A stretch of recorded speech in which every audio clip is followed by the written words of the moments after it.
Hello guys, welcome back to my channel. आज मैं explain करने वाली हूँ दी साइंस सीरीज की स्पेशल एपिसोड। वीडियो अच्छी लगे तो वीडियो को लाइक जरूर कर देना। किस चीज का वेट कर रहे हैं, वीडियो की तरफ चलते हैं।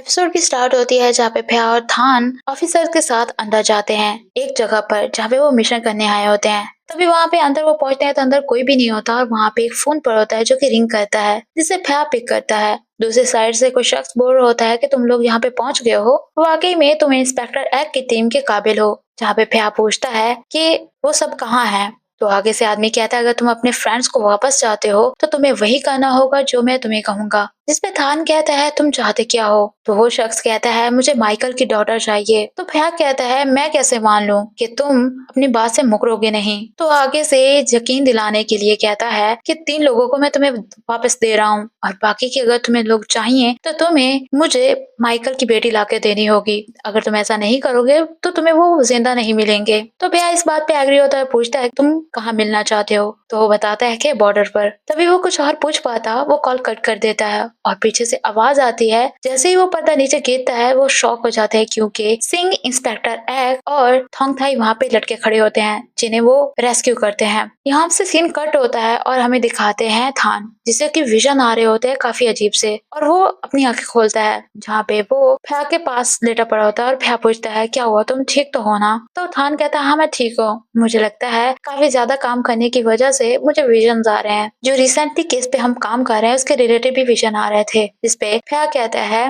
अगली बार तुम्हें कोई विजन आए तो तुम मेरे बारे में सोच लेना, तुम हमेशा मेरे बारे में ड्रीम करना। और उसे कहता है मुझे मॉर्निंग किस चाहिए। उसे किस करने वाला होता है लेकिन थान उसे मना कर देता है और कहता है मैं काम पे जाना है, ऐसी नौटी हरकतें बंद करो। जिसपे वो वहां से जाने लगता है लेकिन भैया उसे रोक लेता है और कहता है कि वो मॉर्निंग केस थी, अभी मुझे मॉर्निंग आगे तो आप समझदार हैं, समझ ही गए होंगे। जिसके बाद वो दोनों इंटीमेट होते हैं। हमें दिखाते हैं सब मीटिंग में बैठे होते हैं जहाँ पे थोंगथाई बताता है जो कि उनका नेक्स्ट केस चल रहा होता है माइकल का केस, उसके बारे में कि ये जो अभी तुम लोगों ने वीडियो देखी है ये माइकल के बारे में है। माइकल एक गैम्बलिंग वेबसाइट चलाता था जिसके रिलेटेड उसे काफी सारी इन्फॉर्मेशन पता थी और फॉरेन के माफिया गैंग जो है उन्होंने इन्हें पकड़ने की बहुत कोशिश की, जिसपे वो वहां से भागकर यहाँ पे आ गया है। लेकिन 2 दिन पहले ही माइकल को होटल से किसी ने किडनैप कर लिया है। सिंह बताता है हमें जो एविडेंस के तौर पर ये क्लिप मिली है ये उसकी बेटी की फोन से मिली है, मुझे लगता है उसने छुप के ये वीडियो बनाई होगी और ये कल्प्रिट तक पहुंचने के लिए हमारे पास एक सबूत है।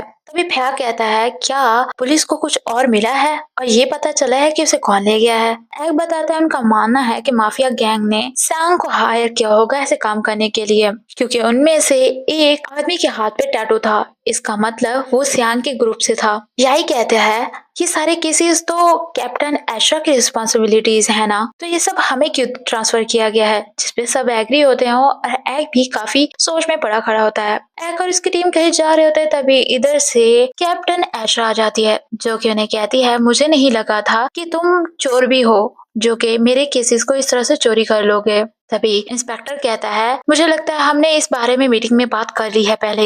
एशरा उसे इंसिस्ट करती है केस को छोड़ने के लिए और कहती है शुरू से ये केस हैंडल कर रही हूँ तो फिनिश भी इसे मैं ही करूंगी। लेकिन इंस्पेक्टर कहता है मैं तो अपना काम कर रहा हूँ, मुझे ये जॉब दी गई है और मैं ये जॉब करना चाहता हूँ। अगर तुम्हें ये केस वापस चाहिए तो जाओ अथॉरिटी से बात करो, अगर वो मान जाते हैं तो मैं तुम्हें फौरन ही केस दे दूंगा, लेकिन अभी के लिए ये केस मेरा है और ये मेरी रिस्पॉन्सिबिलिटी है कि मैं इस केस को हैंडल करूँ। वैसे मैंने सुना है कि अथॉरिटी ने इसलिए तुम्हें ये केस नहीं दिया क्योंकि तुम अपने काम और पर्सनल चीजों को अलग अलग नहीं रख सकती। लगता है ये रूमर काफी सच है। जिसपे एशरा कहती है मैंने कभी भी ऐसा नहीं किया। तो इंस्पेक्टर कहता है उस टाइम का क्या जब तुमने रूल्स को फॉलो नहीं किया था, जब यूनिट्स की तरफ से तुम्हें ऑर्डर दिए गए थे सियांग को अरेस्ट नहीं करना, लेकिन फिर भी तुमने बिना परमिशन के सियांग को अरेस्ट कर लिया था। क्या वो तुम्हारे पर्सनल मैटर नहीं थे? तुम इस तरह से एक्ट कर रही थी कि एक तरह की बच्ची हो और अपनी कैंडी वापस चाहती हो। तुम्हें पता भी है तुमने अपनी टीम को कितनी बड़ी मुश्किल में डाल दिया था, ऑलमोस्ट सब मरने वाले थे, तुम्हें अपनी टीम से माफी मांगनी चाहिए। तभी सिंह बताता है इंस्पेक्टर को कि मैरिस ने हमें इन्फॉर्म किया है कि विटनेस सियांग के केस की यहाँ पे आ चुकी है तो हमें अभी चलना चाहिए। तभी एशरा वहाँ से चली जाती है और यही कहता है ऐसा लगता है जैसे कैप्टन इसे इजिली नहीं जाने देगी। तो इंस्पेक्टर कहता है ये तुम्हारा काम नहीं है, तुम्हारा काम है इस केस को हैंडल करना और विटनेस जो है उसको प्रोटेक्ट करना। हमें दिखाते हैं एक छोटी सी बच्ची होती है जो कि रो रही होती है और ये माइकल की बेटी होती है, इसका नाम डैनी है जो कि काफी रो रही होती है। फिर पूछता है क्या ये विटनेस है इस केस की, तो एक उसका नाम बताता है और बताता है कि ये माइकल की बेटी है। तभी थान कहता है लेकिन केस के मुताबिक तो माइकल की बेटी एक्सीडेंट में मर गई थी, लेकिन मैरिस बताती है ये सब कुछ इसलिए प्लान किया गया था ताकि इसकी सेफ्टी को बरकरार रखा जा सके। और दूसरी तरफ डैनी चाहती है कि वो अपने डैड को देखे, उसके पास जाना चाहती है, अपने डैड की हेल्प करना चाहती है। तभी इधर से कैम काफी स्टाइल में आते हुए कहता है कि आप लोग टेंशन मत ले, बच्चों के साथ मैं काफी घुल मिल जाता हूँ और मैं इसे अपने से बात करने में एग्री कर लूंगा। उसके पास जैसे ही जाके बैठता है वो रोना स्टार्ट कर देती है। वो कहती है कि मुझे यहाँ नहीं रहना, मुझे वापस जाना है। बेचारे कैम की चौपसी हो जाती है, वो वापस जाके थोंगथा के पास खड़ा हो जाता है।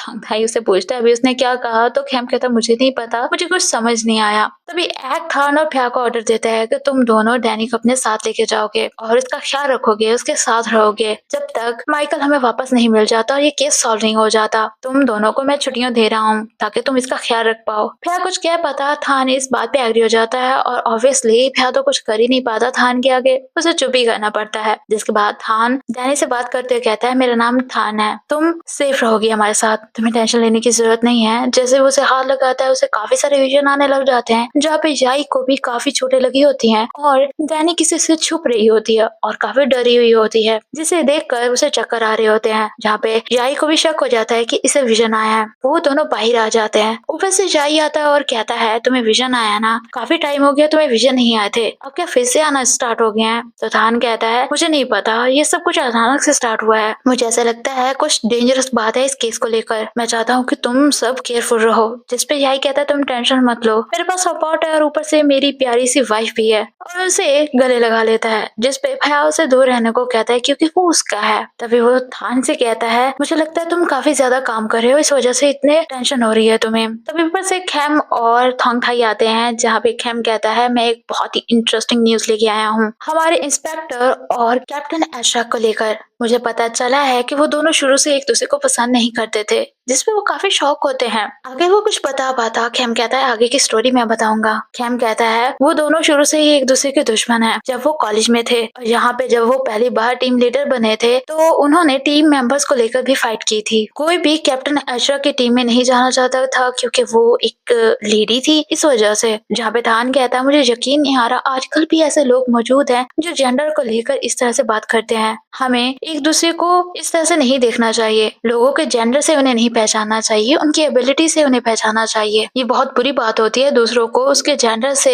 जज कर लेना। और ये भी कहता है कैप्टन एशराक इस वजह से केस वापस चाहते हैं ताकि वो अपने आप को प्रूव कर पाए कि वो भी इंस्पेक्टर की तरह काबिल हैं। खेम कहता है सिर्फ यही बात नहीं है, सियांग ने कैप्टन एशराक के फादर को मारा था जब वो विलेज में रहती थी। उसे बताता है कि एक बार कैप्टन एशराक के फादर जंगलों में गए थे किसी काम के सिलसिले में, वहाँ पे उसने सियांग के लोगों को और सियांग को देख लिया था इलीगली दरख्तों को काटते हुए, जिसे जाकर उसने रिपोर्ट कर दिया। और सियांग को जैसे ही पता चला उसने पूरे गांव को ही आग लगा दी और सिर्फ कैप्टन एशराक ही वहाँ से बच पाई थी। जिसके बाद उसने एक कॉप बनने का फैसला कर लिया और तब से वो सियांग से बदला लेना चाहती है, उसे रंगे हाथों खुद पकड़ना चाहती है। तभी ऊपर से एक आके उनकी बातों को डिस्टर्ब कर देता है और कहता है ये सब कुछ तुम लोग यहाँ पे क्या कर रहे हो, चलो अपना अपना काम करो। वहाँ से उन्हें भगा देता है। फ्याओ थान को कहता है डैनी का अच्छे से ख्याल रखना, जो भी इंफॉर्मेशन उसे मिलती है तुमने वो निकालनी है क्योंकि डैनी ही हमारी इसमें मदद कर सकती है। जिसके बाद वो वहाँ से चले जाते हैं। फिर से मीटिंग होती है जहाँ पे वो क्लिप देख रहे होते हैं जो कि डैनी ने शूट की थी। एक कहता है मैरिस को कि इसकी लिप्स रीड करो, बताओ कि माइकल को वो क्या कह रहा है। जिसपे वो बताती है कि वो कह रहा है कि मेरी फ्लैश ड्राइव कहाँ पे है। एक काफी शौक हो जाता है कि फ्लैश ड्राइव। तभी ऊपर से एशरा आती है और कहती है किस फ्लैश ड्राइव के बारे में बात कर रहे हो, मुझसे झूठ मत बोलना। और बताती है कि यहाँ पे कल्प्रिट कह रहा है कि मेरी फ्लैश ड्राइव कहाँ है और माइकल कह रहा है कि मुझे नहीं पता। यही बातें हुई हैं माइकल और कल्प्रिट के दरमियान इस क्लिप में। जिसपे एक कहता है तुम्हें किसने परमिशन दी ये क्लिप देखने की। तो एशरा बताती है मुझे ये केस तुम्हारे साथ सॉल्व करने के लिए साइन किया गया है, हम दोनों मिलकर काम करेंगे, मुझे उम्मीद है कि तुम्हें कोई प्रॉब्लम नहीं होगी इंस्पेक्टर। जहाँ पे उसे काफी गुस्से से देख रही होती है और मैरिस सिंह को कहती है पहला राउंड कैप्टन एशरा जीत गई है। जिसके बाद एक खड़ा होकर कहता है तुम कभी भी चेंज नहीं हुई, तो वैसे ही पागल हो, गरम दिमाग वाली हो और कभी भी रूल्स को फॉलो नहीं करती। ये सुनते ही शाही खेम को कहता है ये वाला राउंड तो इंस्पेक्टर जीत गए हैं। एशरा कहती है हाँ मैं बिल्कुल सेम हूँ, जैसे कि तुम सेम हो अभी तक, बिल्कुल भी चेंज नहीं हुए। हमारे यूनिट के डेविल हो तुम। वो दोनों एक दूसरे की तरफ देख रहे होते हैं जब एजरा कहती है आप मुझे केस के रिलेटेड सारी चीजें बताओ जो तुम्हें पता है। जहाँ पे थोंग थाई को ऑर्डर देता है सारा बताने के लिए। थोंग थाई स्टार्ट करता है और बताता है इन्वेस्टिगेशन के बाद हमें पता चला है क्राइम सीन वाले रूम में जहाँ पे माइकल रुका हुआ था उसके साथ वाले रूम में ही किसी ने बुकिंग की हुई थी और 2 दिन तक वहीं पे कोई रहा। हमने सिक्योरिटी कैमरा चेक किया तो पता चला कि उस रूम में जो गेस्ट रुका हुआ था वो सियांग था। इसका मतलब ये प्रूव करता है कि माइकल को सियांग ने ही किडनैप किया है। जिस पे एस्ट्रा कहती है हमें फ्लैश ड्राइव के बारे में और पता करना होगा। हो सकता है उस फ्लैश ड्राइव में गैम्बलिंग साइट्स के रिलेटेड इंफॉर्मेशन हो जिसे छुपाने के लिए माइकल इतना रिस्क ले रहा है। वो इस वजह से ये सब कुछ कर रहा होगा ताकि उसे और उसकी बेटी को कोई नुकसान ना पहुंचाया जाए। जिस पे एक उन्हें ऑर्डर देता है और वो फ्लैश ड्राइव ढूंढने के लिए कहता है। थान वापस आ रहा होता है खाना लेकर जो कि डैनी ने खाने से मना कर दिया होता है। वो वापस आता है, भैया कहता है क्या उसने नहीं खाया, तो वो बताता है हाँ उसने नहीं खाया। तभी वो कहता है कि क्या तुम्हें फिर से विजन आया जब तुम डैनी के पास गए थे, तो वो कहता है नहीं। भैया कहता है मुझे लगता है हमें डैनी की तरफ से कोई इन्फॉर्मेशन नहीं मिलने वाली। जिसपे थान कहता है वो पक्का डर गई होगी उसके पेरेंट्स के जाने के बाद। वो ऐसा फील कर रही है क्योंकि मुझे भी ऐसे ही फील हुआ था जब मैंने अपने पेरेंट्स को खोया था। मुझे लगा था मैं ठीक हो जाऊंगा लेकिन मैं नहीं हो पाया। लकीली मेरे पास चलोथ्रॉन था जिसने मुझे इन सब चीजों से बाहर निकाला। जिसपे वो जेलस होते हुए उसे किस कर लेता है। थान कहता है तुम्हारे साथ मसला क्या है। तभी भैया कहता है अभी तुमने लास्ट सेंटेंस क्या बोला था। तो थान वो रिपीट करता है कि चलोथ्रॉन की वजह से मैं बच पाया। भैया कहता है मैंने तुम्हें मना नहीं किया था कि तुमने उसे मेंशन कभी नहीं करना फिर से। अगर तुम ऐसा करोगे तो मैं तुम्हें पनिश करूंगा। तो थान कहता है वो सब पास में था, तुम जेलस क्यों हो रहे हो। भैया कहता है तुम्हारी सिक्स सेंस काम करती है केसेस को लेकर और मेरी सिक्स सेंस काम करती है तब जब मैं तुम्हारे साथ होता हूँ और सिर्फ तुम्हारे ऊपर काम करती है। इस वजह से मैं जेलसी फील करता हूँ क्योंकि मैं तुमसे प्यार करता हूँ। तो प्रॉमिस करो तुम उसे मेंशन नहीं करोगे। जिसपे थान उसे प्रॉमिस करता है। इसके बाद वो दोनों किस करते हैं और थान मना करता है क्योंकि वो कहता है अगर ग्रैनी और नी ने देख लिया तो एम्बैरेसिंग मोमेंट हो जाएगा। जिसपे भैया कहता है नहीं वो यहाँ पे नहीं है, वो वॉक करने के लिए बाहर गए हुए हैं, तो तुम टेंशन मत लो, हम दोनों यहाँ पे अकेले हैं। तभी वो किस कर रहे होते हैं और डैनी की चीखने की आवाज आती है तो वो उसके रूम में जाते हैं लेकिन आगे वो नहीं होती। पार्ट 1 मैं ये भी खत्म कर रही हूँ क्योंकि फिर वीडियो कुछ ज्यादा ही लंबी हो जाएगी। अगर वीडियो यहाँ तक देखी है तो वीडियो को लाइक जरूर कर दियोगा आप लोगों ने। अगर नहीं किया तो वीडियो को लाइक कर दें और अगर आप लोग मेरे चैनल पे नए हैं तो चैनल को सब्सक्राइब कर दे। बेल आइकन को दबाना मत भूलिएगा ताकि मेरी नेक्स्ट वीडियो की नोटिफिकेशन आप लोगों को मिल सके। Thanks for watching.